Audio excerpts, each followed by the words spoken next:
Sanctions réciproques et déclarations acerbes entre l'Union européenne et la Chine, c'est la crise diplomatique la plus importante depuis 30 ans. La Chine a décidé de sanctionner 10 personnes et 4 entités de l'Union européenne qui portent gravement atteinte à la souveraineté et aux intérêts de la Chine et propagent de manière malveillante des mensonges et de la désinformation. Parmi les personnalités condamnées par la Chine, le Français Raphaël Glucksmann.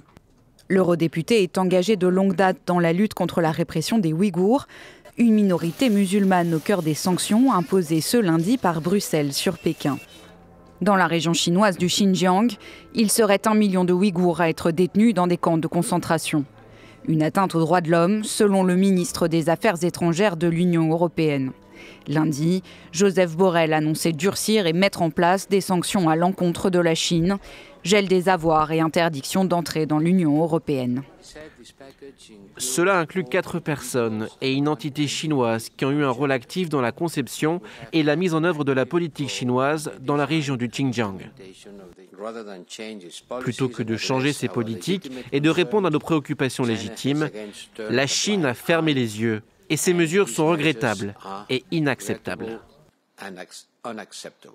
Des sanctions également adoptées par les États-Unis, le Royaume-Uni et le Canada. Elles seront certainement au menu des discussions à Bruxelles ce mardi. Le secrétaire d'État américain Antony Blinken y rencontre ses partenaires de l'Union européenne et de l'OTAN.